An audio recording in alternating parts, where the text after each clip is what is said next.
Welcome to Musings with Maddox. My co-host, this happy sorcerer, I think is running into, scheduling conflicts, so he may or may not join us tonight.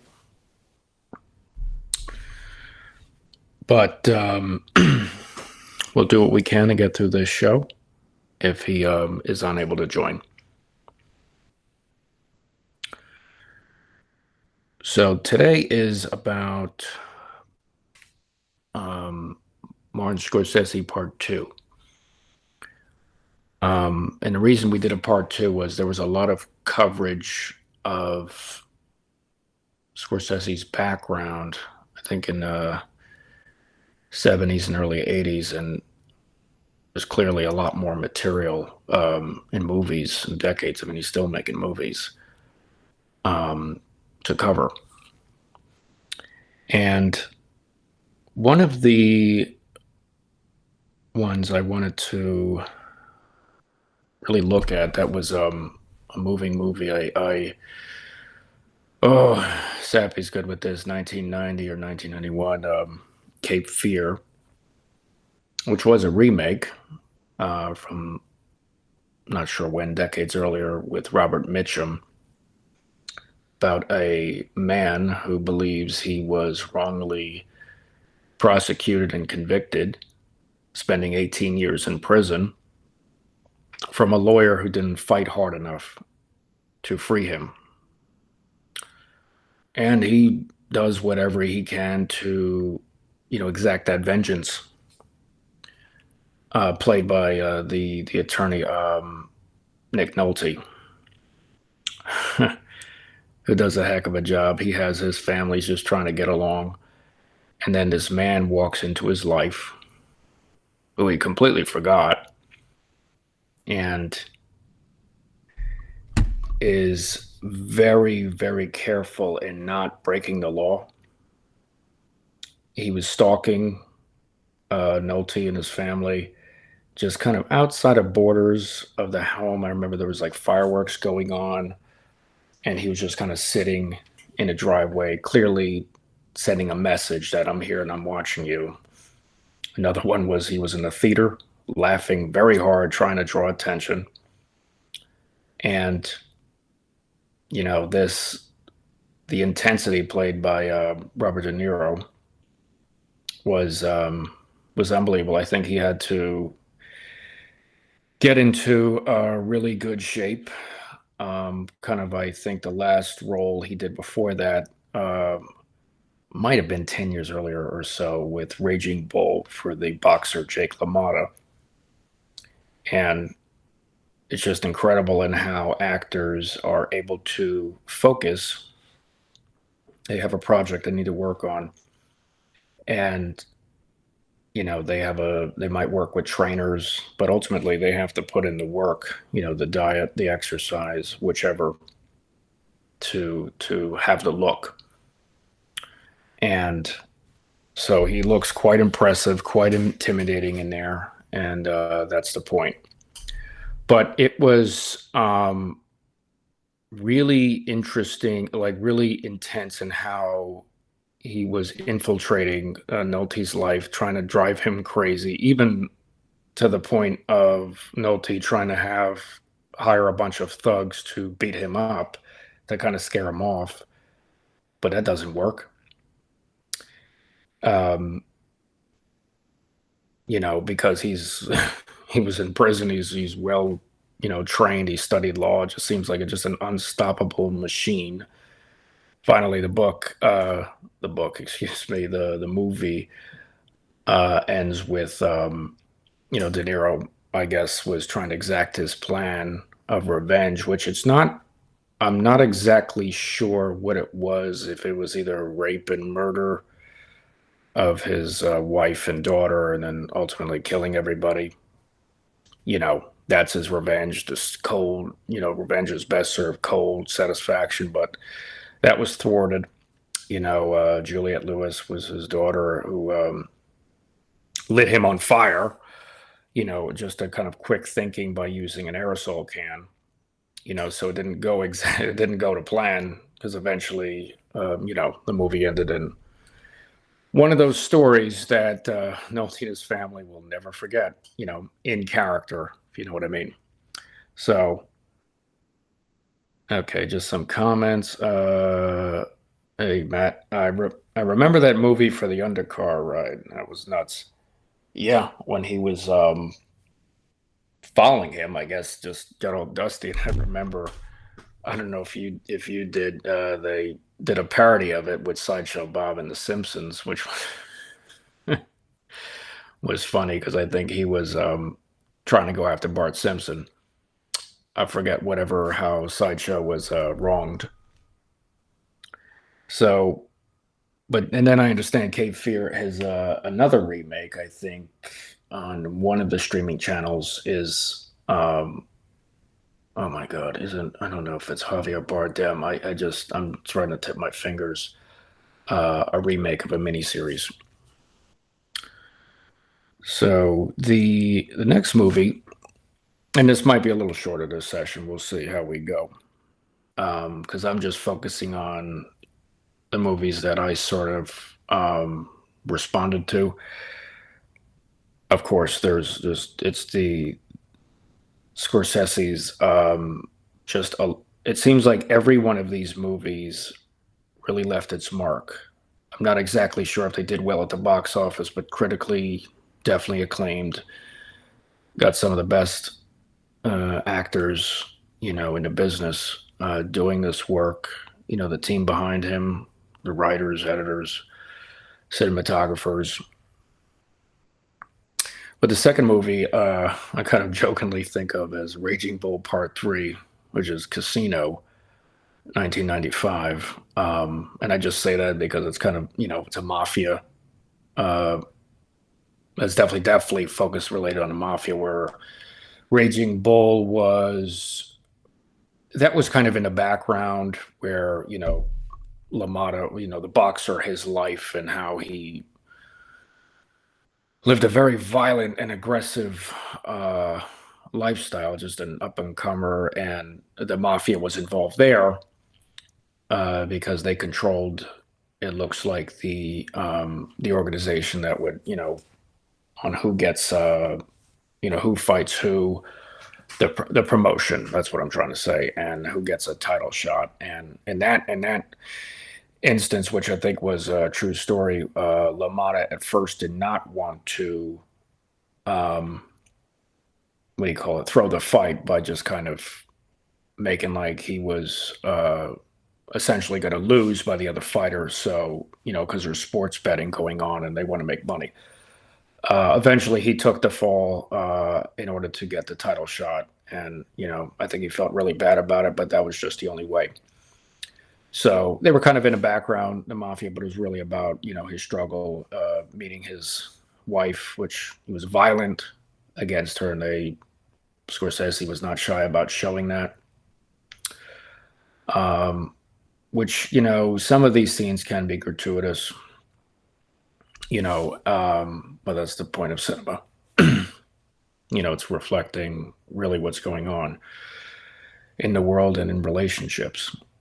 And Goodfellas is definitely mob focused, and which was, I think, based off a true story. I think from what is it, Henry Hill, his perspective. I think there might have been others, but he was a Ray Liotta's character, and everybody knows Goodfellas. I see it kind of.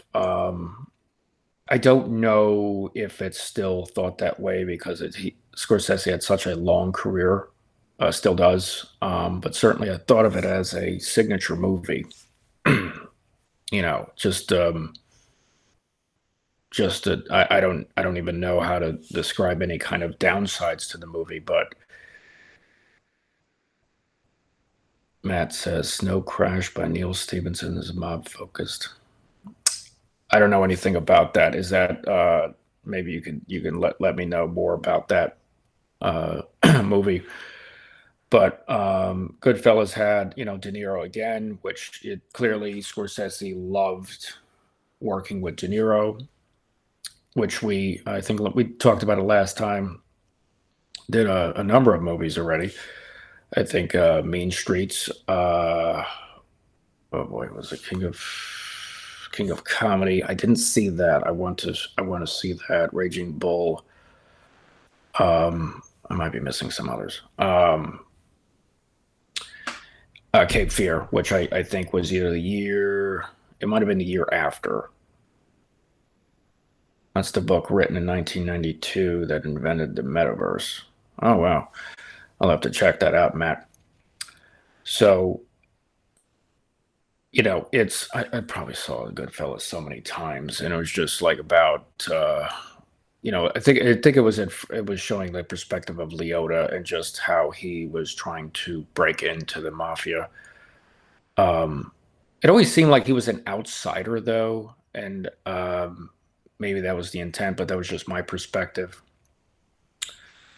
Um, where it was Pesci and then De Niro's character who was, I guess, Irish. He wasn't, or he was half Italian, so he wasn't fully a made guy like Pesci, so he couldn't get as far into the mafia organization, which looks like there at least one of the families was headed by Paul Sorvino. So, and it looked like a lot of things started to unravel, at least in that story with I think the Lufthansa heist, which was a great setup. I don't know how much money they stole, and the problem is, I think a lot of people started spending their money quickly, and that kind of tipped off Fed's couple of characters. But I think even the characters that didn't do that, the people that didn't do that, De Niro, who was I think it was Jimmy Conway's, I think that's his name, was very paranoid and wanted to, make sure none of these people named him, as what do you call it, an indictment or a witness. So he had him killed, and there was a bunch of scenes with that, and that just kind of showed like the turn of the movie and how he's just getting really paranoid. Ultimately, it ends, of course, I think Leota, what Henry Hill, essentially goes into witness protection, where Pesci was killed in the famous scene. De Niro, oh boy, I forgot what happened to him, but I don't. He might have gone to prison in the movie. Anyway, so Goodfellas. Okay, so then 5 years later, Casino, which it just seemed like a lot more glitz, a lot more intensity in there. I really like that movie. I think for me personally, I love Goodfellas, but I enjoyed Casino a little bit more. Pesci's character is really let loose. Just really going out there. He, was one of De Niro was it Ace Rothstein, um, kind of enforcer. He was just kind of messy and aggressive, where Rothstein was really just really good at anything gambling. I think he was involved in sports betting and making a lot of money for the mob. And then they, set him up at the Tangiers Casino, and that was, he's very successful. And then they sent out, Pesci's character, I can't think of his name, that kind of protect him, the Golden Jew. I remember that. That's what they called him. We got to protect the Golden Jew. The voiceover in there is really funny. Like, I don't think was it De Niro was doing voiceover and Pesci was. Sharon Stone's character like was really what was she? She was an addict. She was used to kind of getting away. She was a hustler, and I remember one of the Rothstein's, De Niro's character's fatal flaw really was just thinking that he could marry this girl and change her, but she was what she was, kind of um, not somebody looking for a long-term relationship. She just wanted money. She just wanted kind of things fast. But it looks like what persuaded her was, Rothstein promised her a bunch of money if the relationship didn't work out, and that's not exactly a good way to start. I would think, but I guess he was completely captivated by her, and I think they have a child together, and the relationship doesn't go well at all. And it's a very dramatic scene where, the cops are called, she's thrown out of the house, she goes to the bank and gets whatever money, and then she winds up blowing it on, just crap, just and drugs and stuff, and then she winds up dying of an overdose because it's like towards the end they kind of just show, the gradually how some of the characters wind up. Pesci's character was an infamous scene in how him and his brother were, I guess they were just causing a lot of issues for the mob back in back east, they would say, because this was in Las Vegas, with a lot of thefts, a lot of high press robberies, things drawing a lot of attention.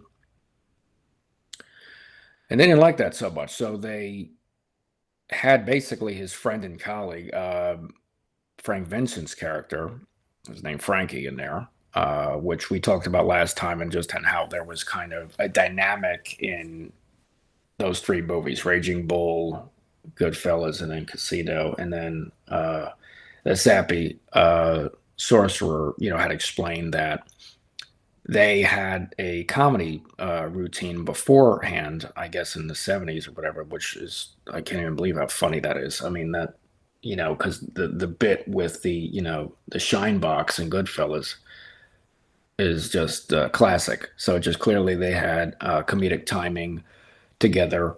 There were some funny moments with Casino, but it wasn't like as, Frank Vincent's character was a little bit more muted, kind of his sidekick and henchman. But what was interesting is that he was the one who, delivered the initial hit. They basically beat Pesci and his brother up, which I didn't even really see the brother, but I guess he was involved too, with a bunch of baseball bats in the middle of a cornfield with the holes already dug up, where they beat them up, I guess still alive, stripped them naked, and threw them into, a hole in the desert and buried them when they were alive. That just sticks with you, that scene. It's horrific, and maybe that's the point. But it was Frank Vincent who made the initial blow there, his henchman, and you can see how the rage, as if he was waiting for, the mafia to give him the go ahead to take him out, because he was just becoming a loose cannon. Pesci's character, just thinking he was, on top of everything. I don't even think that Rothstein, De Niro's character, could even control him, so to speak. But it was an interesting dynamic. They were friends. You could tell the tension that they had with each other, different styles. Back to Rothstein, because I don't think I talked much about that. It was a great scene of just showing his prowess, I guess, and just observing and just casino business, was just the scene where the floor manager, I guess, running the slot machines, hit a jackpot 3 times in kind of quick succession, which kind of flagged De Niro, Rothstein, but this kind of manager didn't suspect anything. And so there was a back and forth, and then he was fired because he was just seen as incompetent. Yelled at him, embarrassed him. Turns out that that kind of moment really kind of led to De Niro's downfall, if you can believe it, and just how that seed was planted. Just an incompetent slot manager, right? Not doing his job, not paying attention, thinking that people just get lucky sometimes in winning for a slot machine to hit a jackpot 3 times in a row, which basically, Rothstein said it's the odds are pretty much nil. And what's wrong with you? You're either stupid, he said, or you're in on the scam. And either way, you're fired, you're out, get out. But this guy was connected. And, oh God, I think the actor that played him, oh my God, Joe Bob Briggs, right? The movie critic, which was, I didn't know who he was until later. So that was kind of an interesting cameo that he played that character. But anyway, this slot manager was connected to, I guess, this kind of good old boy network in Las Vegas, a bunch of like, I don't know, waspy type of people that, connections mattered. The mafia didn't have any influence, so basically I think the I don't know if it was the state commissioner or somebody, this guy that looked like Sam Elliott, kind of a cowboy hat. Well, the mustache, the beard, he might as well be a gunslinger. You know, and he basically said, like, look, can you do something else for him? Because he's like some cousin or nephew. And Rothstein just denied that, saying he's incompetent. I cannot have him on the floor. So that was his mistake in ignoring the politics of the situation because he didn't want to deal with an incompetent employee, which we can all understand. But that's just how things went. And so basically, because he was slighted, this commissioner, he went after him. He made sure that they took a look at anything. I think it was like a hotel casino license, and then they found a way to get him because he didn't have a license. And they made the whole back and forth, and he was eventually outed. But you know, in the end, I think they wanted him. It looked like looks like the casino operation for Las Vegas was pretty much over at that point, and Rothstein was one of the few survivors because he survived. They show an exact beginning of the movie, the car explosion. His car was rigged with an explosive, and then it shows in the opening credits. But he survived that because whatever, there was a metal plate under it because of the model of the car, and then he kind of scaled back his lifestyle. He went back to sports betting and making money for the mob, just kind of how he was before the casino at Tangiers, and just kind of you could just see the kind of withered and worn look on his face of a man lived, and then lived hard, and then the movie ended. So mob movies, of course, there's The Godfather, Francis Ford Coppola, and that has a special place. But what's interesting is that this type of what do you call it? The stories about the mob. It really the director, the writer, they envision. They have a vision for what these things look like, and you could see how a different set of actors, a different movie. But there's been a bunch of, and they kind of had some mob movies, of course, like Analyze This, and then I don't know if it's as well known, but I certainly remember it, Mickey Blue Eyes, because Analyze This was with Billy Crystal as the therapist, and then De Niro again, right? Which he was kind of like playing off of because he wasn't, Goodfellas and Casinos. He was kind of known as that kind of mob guy. And then Mickey Blue Eyes was with Hugh Grant and I think James Caan. And funny is James Caan is not Italian. He's good at playing Italians because he was in what's his name? Sonny. He was in Godfather. So, it's just interesting and just how Scorsese portrayed that. The next movie I want to talk about, it's Bringing Out the Dead in 1999.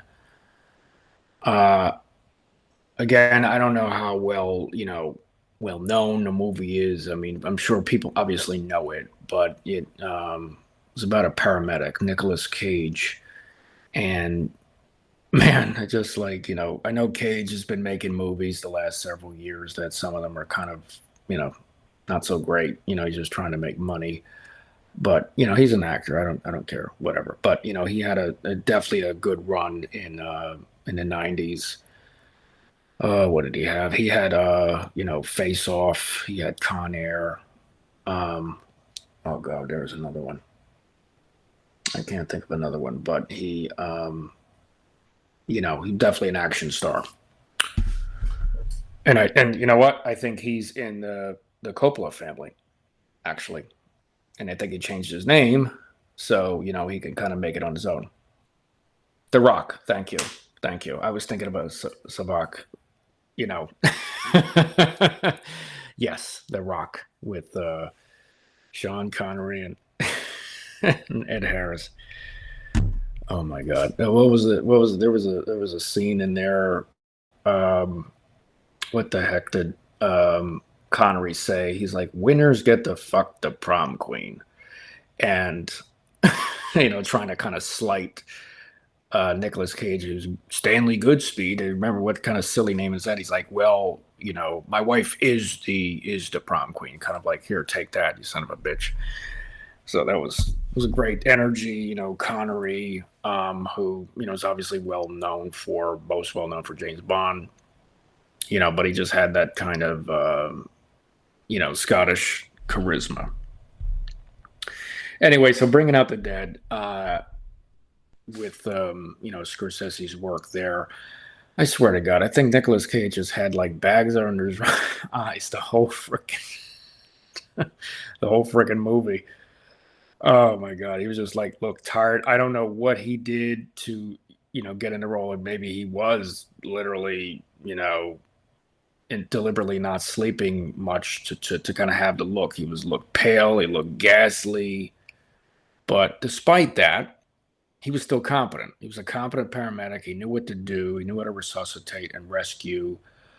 And his partners there, what I think I'm recalling, three of his partners that he went out with was John Goodman, which I think was towards the beginning. And I love Goodman, just kind of doing his thing, but not really like, big, but he was like, in his role. And then the two others that were really funny, really dynamic was Ving Rhames and Tom Sizemore, which Ving Rhames was just, I don't know, just really, he was drinking on the job. He didn't care. He was passing, because it just kind of showing like this is a tough job. This is a tough world. Why not laugh with it?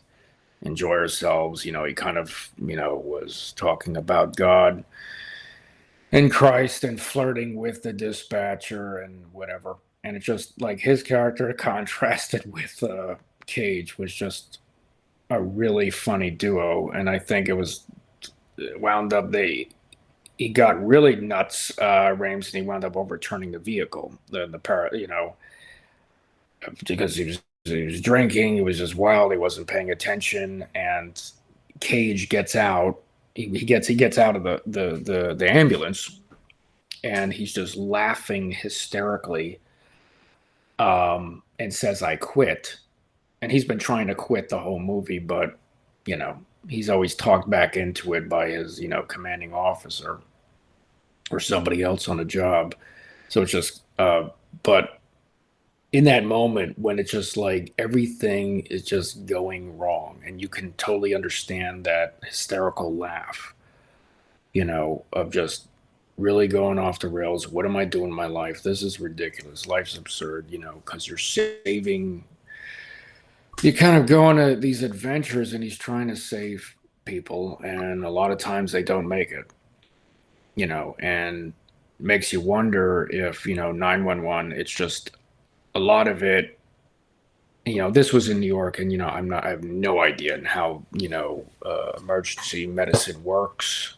Obviously there's people work in that in those fields can definitely tell you if it's accurate, but it seemed like a lot of the calls were to 911 were kind of peace of mind, like for people to, what do you call it, say that they're doing something, that we need action, we need to save this person, we need to try, and that in itself feels good. Whether or not it's successful, right, is something else, but at least you did everything you can, you could say to yourself. But what about the paramedics going out there, and doing this and seeing all sorts of situations that they don't know what they're going to walk into.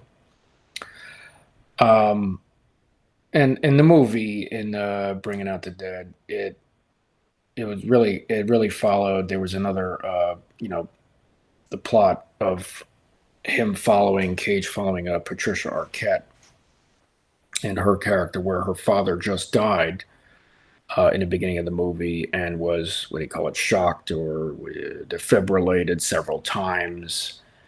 And I don't know if it was telepathy or Nicolas Cage was hallucinating, probably. And he wanted to, it kind of just, he kind of signaled he just wanted to die. This is the father, who I guess was having a cardiac arrest. And eventually, his pulse, his heart stopped for good, despite the defibrillation. So this was Patricia Arquette's character, and Nicolas Cage, I don't know, took a liking to her and was trying to, console her, comfort. It wasn't clear if he wanted a relationship. He was just like an emotional connection with another human being, that he was involved in a call. And I think he brought him in. He brought in the dad into the ER. I think in the opening scene. So, and it's funny that kind of journey kind of winds up going this. God, I wish I knew this actor's name because he's been in a lot of good stuff. He was the kind of the drug dealer with the goatee, and I think that's right. He's what the heck is it? He's from a tribe or an ethnic group. Oh boy, in New Zealand, or is it Maori? New Zealand or Australia, where he has the kind of look where he can play multiple races of people, Hispanic, black, or, I'm not even sure if he could do kind of Asian, but it just kind of, he had a sort of look. It's interesting when actors have that look that they could do multiple roles, and they certainly lean into it because why not? Anyway, so he was a kind of a drug dealer, and or he was a drug dealer, and you know he took a liking to Frank, which is Nicolas Cage's character, and I think he gave him something up and relax. So it's obviously a drug, some kind of sedative, and he slept really well, but he wanted to, and Patricia Arquette was also, involved, using drugs too for that. And it's funny, a later call, it shows that Cage was there to rescue this man because I don't know if it was a robbery gone bad, but he took a leap and he landed on the fence line, which impaled him, still alive, but impaled and hanging. And they had to, Frank and his crew had to, get a torch and, remove the metal. They couldn't take it out of him because that would, I guess I watched enough movies. If you take out wherever they're piercing, like a sharp object, that can cause, internal bleeding and all, because it's kind of holding it in place. So let's remove the fencing and then get him to the hospital and deal with it there. So it just shows in that moment, Nicolas Cage was there for this man, the drug dealer, which he didn't care if he was a drug dealer. This is just a man that needed help. Where before, the drug dealer was there for Frank, just to, I don't know, just, hey man, just relax, take it easy. You look like you haven't slept in days, which, he hasn't. So the movie kind of ends like, lukewarm. It's not really any resolution. It just shows the difficulty of this type of work in one of the hardest cities in the world, in New York City. I don't even know if they showed any daylight in there. In the Scorsese, I don't think a lot of the scenes were filmed at night, in the middle of the freaking night, with just crazy stuff going on. All right, I think we'll talk about two more, and we will call it for Scorsese. We'll see what's. I'll check in with Sappy Sorcerer later. Okay, in the comments, Matt had said The Sorcerer's Apprentice and Ghost Rider are two of my favorite Nicolas Cage movies. Okay, seriously, Matt, I didn't see Sorcerer's Apprentice, but Ghost Rider. I mean, like that movie was just. I mean, yeah, Sam Elliott in there, but it was just kind of silly. Unless it, and I know it was one of those early Marvel, movies because kind of riding off of the. I think this is before MCU. Riding on the Blade trilogy, which obviously did well with Wesley Snipes. But I think I saw Ghost Rider in the theater. I don't think I saw the sequel, but I kind of get it though. I mean, it kind of did do the character well, I think, but it was just the whole movie was just like, I don't know. It's either the character itself, Ghost Rider, I just personally wasn't impressed with, but it was entertaining, I guess. What the heck did they have? Mephistopheles or something in there? Um, as the villain? I don't know.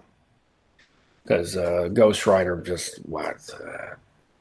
I don't know what the heck his story is, just because he's inhabited by some kind of demon that allows him to turn into this creature with a flaming skull that, with a motorcycle. I guess he has heightened powers and a chain that he swings around. I don't know.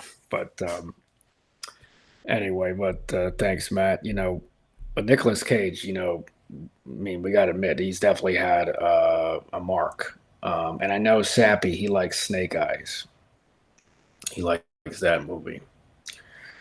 He also did the kind of a depressing movie, Leaving Las Vegas, where he plays, an alcoholic who eventually dies from it. He's just planning on drinking himself to death, which he does. And I think the love interest is Elizabeth Shue, and who's a prostitute. Gangs of New York, I think 2002.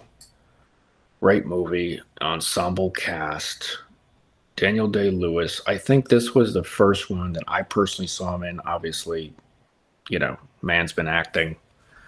Um, there Will Be Blood. I saw that. Just the intensity of his method acting is really stunning. He just captivates the screen. I think there was one thing, a little bit of trivia that I learned about that because his name was Bill the Butcher in the movie. He had a glass eye, and I don't know if it was. I mean, clearly, Lewis, has both his eyes, but I think there was some kind of special prosthetic or contact lens or whatever the heck that he put over it, and he had to, in order to, because there was a scene where he taps his fake eye with the tip of his knife, kind of, really intense scene, visceral, trying to make a point. I forgot whatever it was. Whoever he was, probably think he was talking to DiCaprio. I think his point was just whoever took his eye or whatever, just life's hard. He's vicious. And he was part of the native faction, which is, I'm guessing, the original English that were the colonists, and their rivals were the Irish. So there was not only, yeah, they're both from the same general region of, the United Kingdom, but there's also, in Ireland, but they had different religions, Protestant, Catholic culture, I guess, background. So the Irish were newer immigrants, and they were the natives, which, Lewis was just leading this kind of local group in New York. He had a lot of political influence. Didn't like that. So that was kind of the main battle. And Liam Neeson was the head of the Irish group, who he was just in the beginning, and I think just to kind of establish, him and his role and his influence in the community. And DiCaprio was his son. And I don't know if it was gangs that was the beginning of the love affair with DiCaprio that Scorsese had, but certainly, DiCaprio's come a long way since Titanic. He was even in Quick and the Dead, which I think might have been the same year, '95, which probably a stupid movie, but I liked it. It was like a Western with Gene Hackman, a bunch of tournaments and just, what do you call it, duels. I liked it. Anyway, because we all have maybe a stupid movie that we just For whatever reason, we're just entertained by it. We don't care what the reviews are or how poorly it did at the box office. So in Gangs of New York, there was a lot of corruption, and DiCaprio, it looks like his motive there, or his motive was to kind of get close to Bill the Butcher, um, I guess, to assassinate him from the inside. But his plan is discovered. He gives himself away, and then he's humiliated by a kind of a knife throwing contest. And then, he kind of, goes into hiding, rehabilitates, grows closer with Cameron Diaz's character, who apparently, I don't know, all over the internet, you see she's gotten a lot of shit for her role there. I don't know.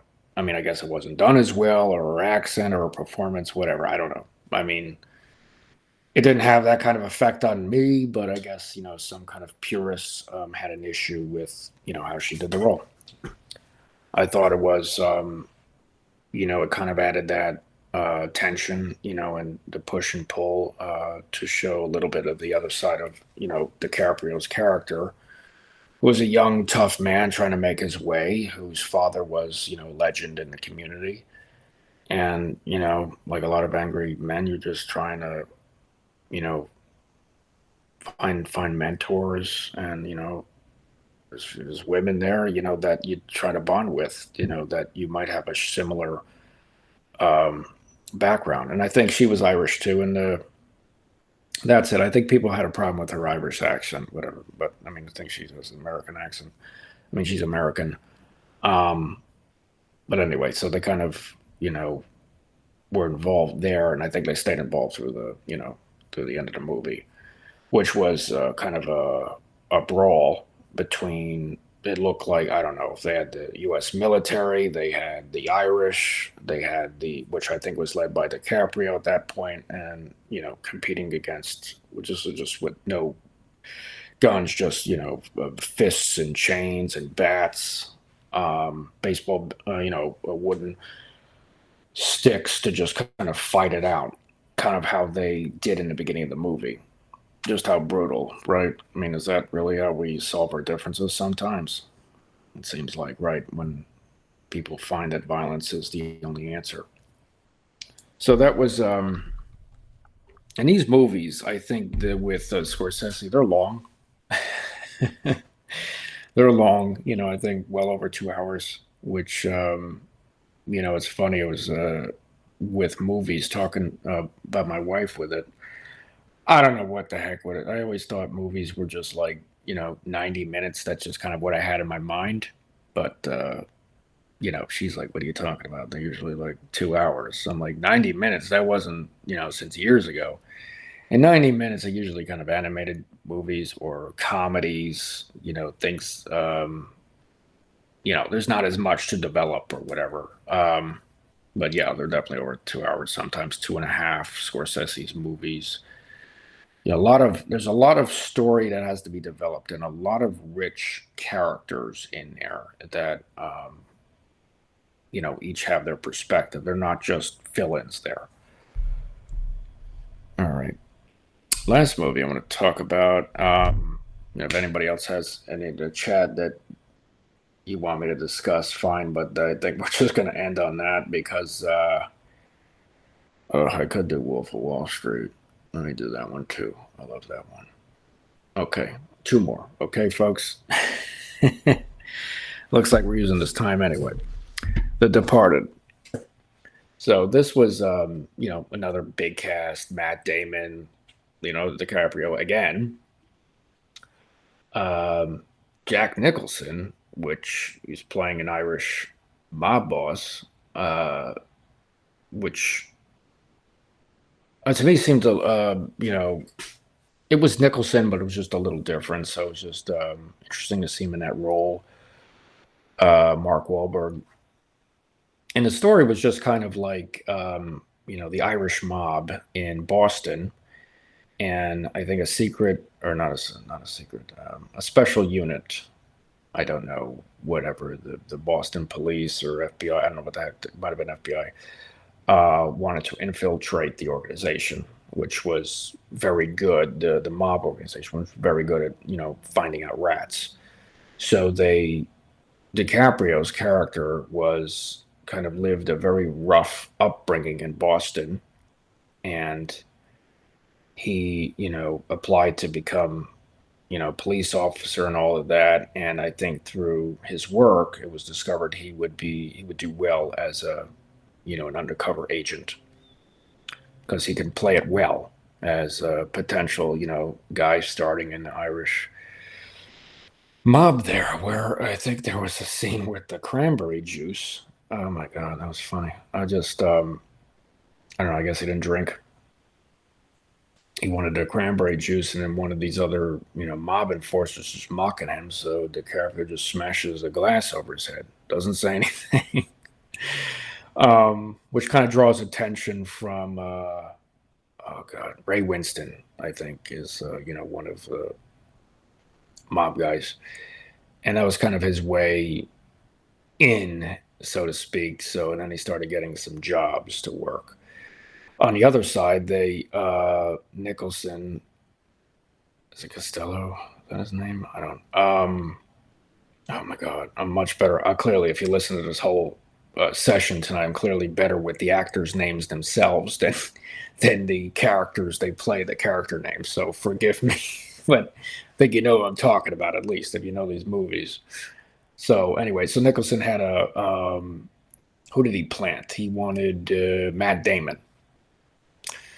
Matt Damon, who was, I guess, always affiliated with, the mob somehow, growing up, whatever. He always had an affiliation, and then he was recruited to join, the cops, the police, and kind of act as a mole there, kind of someone, an informant to kind of tell Nicholson and his crew what's going on. So you got the both of them kind of working both ends, which was a really interesting story there. And one of the things that really affected me, and it's a trope. I don't know if it's done as much now. Then again, I don't know how many movies or shows I've seen recently. It's very difficult to do with small kids. But what's her name? Vera Farmiga. There was the woman. She was a therapist in there, psychologist, psychiatrist. And she gets involved with both men that she was treating, both Matt Damon, who I guess she wound up sustaining a relationship with, and DiCaprio, which I don't know if there was a brief fling or whatever. So, what do you call it? The inappropriate relationships with therapists. And I know this is not made a big deal at all in there, but I know something about the counseling field. It's a huge ethical breach here. And regardless if you find a client, attractive, you have to, compartmentalize and process that. So clearly she violated that with these two men. So again, just something I thought of, something obviously minor, in the story. It's just a woman who's just, clearly have a, relationship who clearly has complex needs herself, if she's drawn to these kind of dangerous men, if you think about it. So, but it ends like really violently, just in how, one person's dying, the next person's dying, and kind of a chain reaction. And one of the most haunting ones is how DiCaprio was eliminated, because it looked like he had the upper hand by arresting Matt Damon's character, where it looked like he had enough evidence to, arrest him. He's bringing him down the elevator. As soon as the elevator opens, he gets a bullet to the head. De Niro does. And that's it, dead. This is a major character in the whole freaking movie. Dead. So that kind of, but, and that kind of goes on there. And the ending is Mark Wahlberg, who was another, oh my God, I forgot his role in there, but, it's clearly a commander, and he wanted vengeance against Damon's character for having Martin Sheen, his boss, killed. So, and he covered up. He kind of waited for him in his apartment, and Matt Damon was just like, I think he just lost his relationship. And it looked like he's kind of sullen anyway. He just comes in with groceries, and he sees Damon with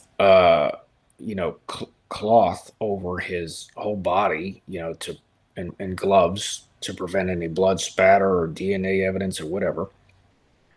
Points a gun at him, silencer, which I think I learned later is there really silencers or whatever. I don't know if it's a movie thing. Uh, and kills him. Says nothing, kills him. Body drops, grocery flies all over the floor. And Damon just, walks on out as if the trash has been taken care of. And the movie ends. Really, great imagery, right? Okay, last one. Wolf of Wall Street. All right, DiCaprio again, which I know he did some others with him. But Wall Street was, man, that was a roller coaster ride. Based on a true story of a man, and in the beginning, I think a trader. This is financial trading, Wall Street, trying to make a quick buck, and this is in the '80s. And one of the earlier scenes, a really iconic scene with Matthew McConaughey, who is his boss mentor at the time, takes him out to lunch. I don't know if they really eat. The waiter knows McConaughey, and McConaughey says, "I'm just going to have martinis, and keep bringing them out until one of them passes out." Until one of us passes out, excuse me. What does the waiter care, right? He's getting tipped plenty. At this looks like a very nice restaurant with floor to ceiling windows that, I guess Wall Street money can afford, no problem. And you see DiCaprio's character there just seems like just a man trying to work. Yes, he's married at the time, but I don't know if it was the next day or what. I think this was the 1987 black market devastating Wall Street crash where a lot of people lose their savings and money and whatever. And I guess that was the end of McConaughey's career. Then I think, DiCaprio is trying to make a living, obviously, and he finds a firm that's selling penny stocks. And he, is a good salesman. He learns from the I guess his supervisor, whatever colleague or training person, that the commissions are much higher for the penny stocks than they are for, I guess, traditional stock trading for a brokerage.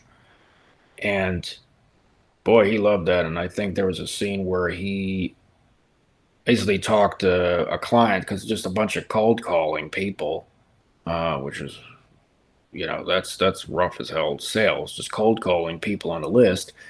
And he gets a hold of somebody, looks like a dad, husband, whatever, just a regular suburban guy.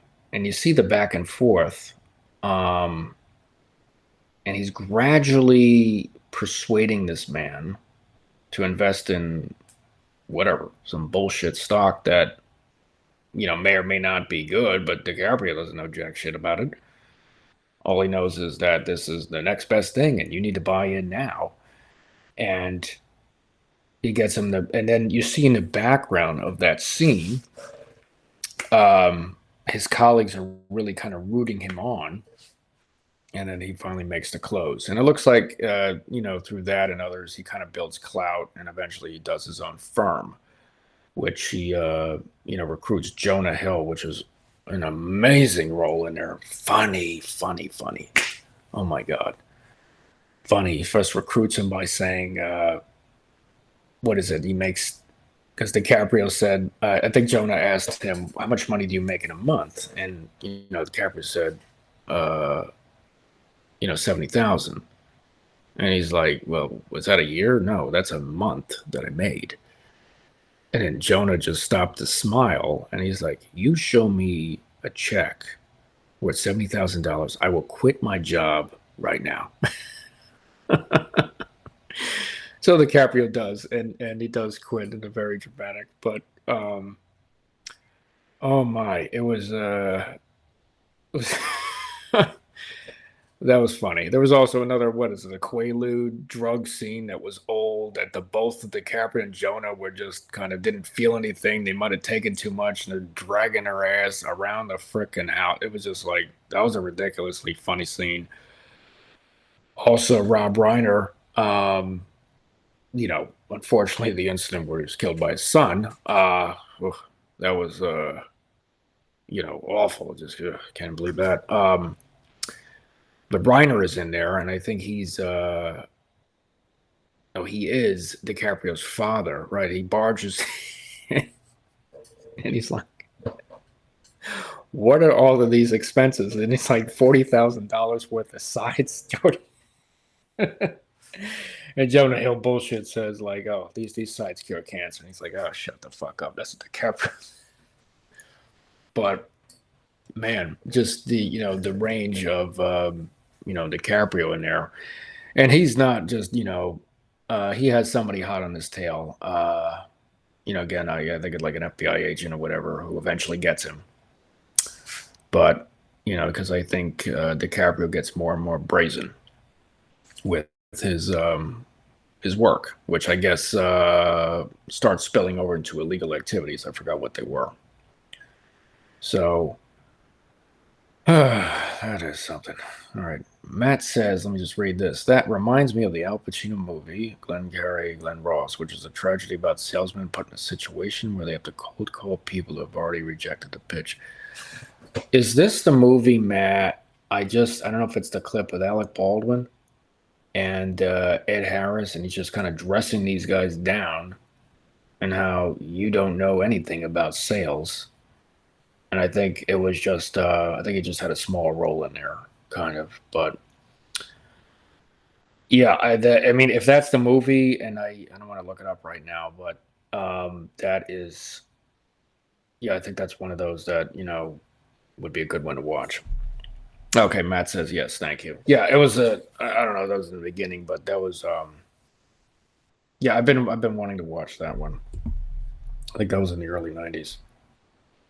But speaking of Baldwin, who was also in The Departed, what did he, what does he say? I'm sorry, I have to say this, folks. He says women like the ring. You know why? It shows he's married. And if he's married, it means he's got a wallet with money and he's got a dick that works. And he says that all really fast. God. Oh boy. I know Baldwin's a character, especially with the Rust incident. Really, gets into it with paparazzi. And here's like this is just my opinion on just actors and artists and all that. Um, they do whatever in their personal life, and obviously, hopefully, it's not nothing illegal and whatever some do. But I try to, and because I remember talking with Sappy about this, separate the artists from the art. You know, because of sort of performances Baldwin did, which I first saw him in Beetlejuice, which is really a more of a subdued Baldwin if you think about it, because him and his whole family. But he was, I always thought he was the most dramatic, the best one. I think he had a very dramatic, paparazzi filled press marriage with Kim Basinger. But Baldwin, had he does good roles. How he does his personal life, I mean, like we all have, all of us here, I think are substackers, or readers, whatever, writers, creators. We're making content on here, right? But we're also, we also have our personal lives. Whether we like it or not. Sometimes it's boring, but this is the necessary things. Which is just the art is just one facet of our lives. Uh, okay, I think you're quoting a scene, Matt, because you drove a Honda to get here, and I drive an $80,000 BMW. That's my name. Basically, I'm a better salesman than you. I made more money than you. Okay. So if you want to get serious here, forget how I'm coming across and listen to what I'm saying and stop getting smart with me. All right, Ed Harris, right? All right, everybody. Okay. Hey, look. Hey, we made it an hour. I can't believe that. I guess I can talk. And we have 12 people on here. Thank you all for joining. And, for those who participated, I appreciate it. Um, next week, hope to see, I plan on doing it regardless. But, we'll see, if Sappy's able to join us on the regular as expected. There must have been, something that obviously happened, and I'll follow up with him. All right, everyone. Thanks so much for joining, and take care and tune in next time.